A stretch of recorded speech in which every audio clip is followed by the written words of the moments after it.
Welcome viewers. We are going to try something a little bit different now. Basically this video is aimed at anyone who doesn't have a lot of time. So if you've only got a couple of minutes, 5 minutes, I'm trying to squeeze it in to 5 minutes basically. And what we're going to look at, hopefully if it's popular, is do a little series on the most amazing finishes, most beautiful finishes of all time.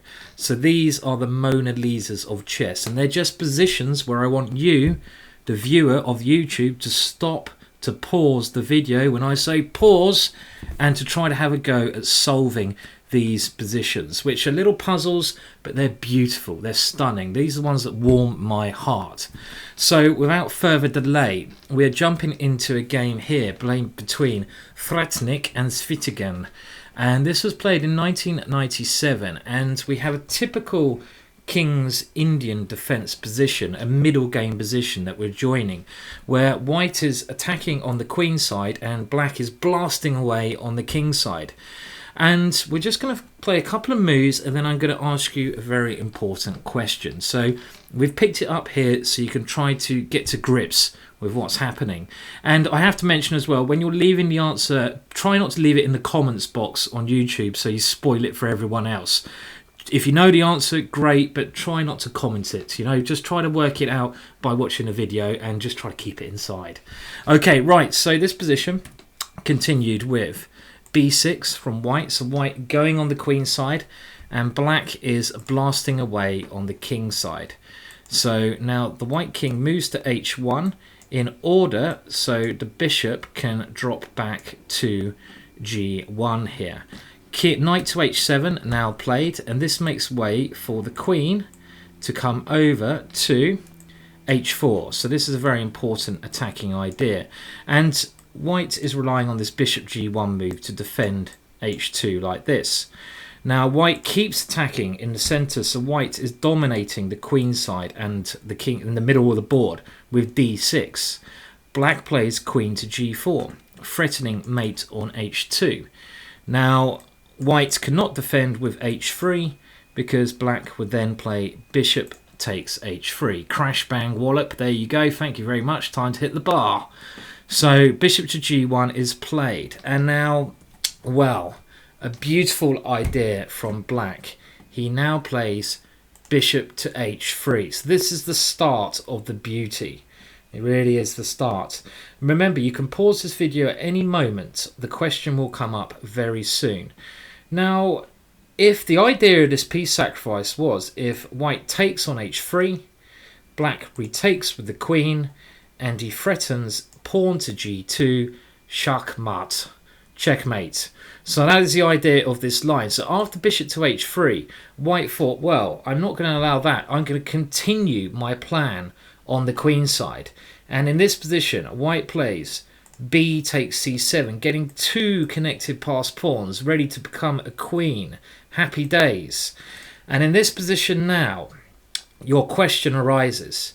It is black to play and black to win. So I'm going to ask you to pause the video now, have a go at solving this. This is one of the most beautiful finishes I've ever seen in a game of chess. So your little problem for today, black to play and to win. Pause the video now and see how you get on. Well, did you get it or did you struggle? Are you waiting for me to give the answer away, or are you waiting for me to give you a nice pat on the back? If you came up with the quite fantastic move, bishop takes g2, you are a genius, as long as you had the continuation. Now, in these positions where things are getting desperate, you have to try to come up with aggressive continuation. So you should always, as a little phrase, you should always start by analysing checks and captures because they're forcing moves. So bishop takes g2 is the first move you should calculate. Obviously, white has to play king takes g2. And now, well, knight to g5 is the wrong move. So then again, if you tried knight g5 here, this is not correct because white can play rook to f2 and try to escape, defend like this.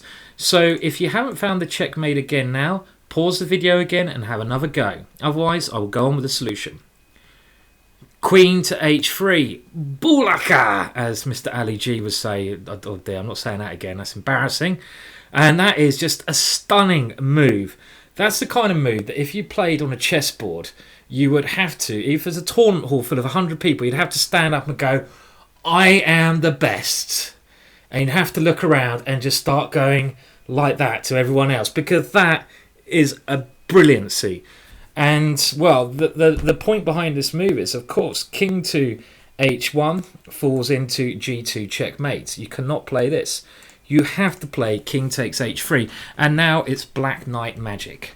The knight comes to g5 check. White only has one move. Simply stunning, this checkmate. King to g2.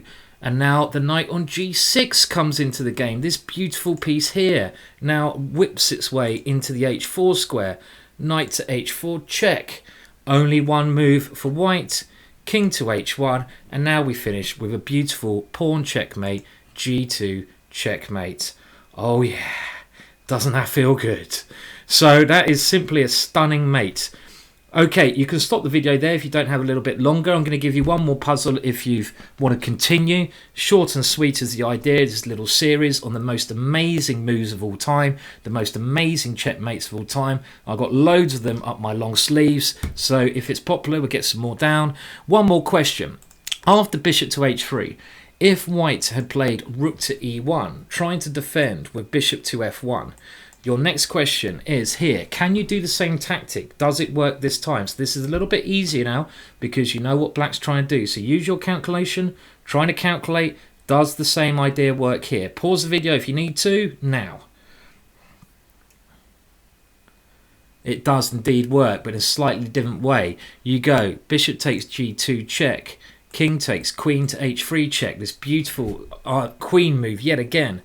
King takes h3. And now we have to use our knights, the knights on h7 and g6.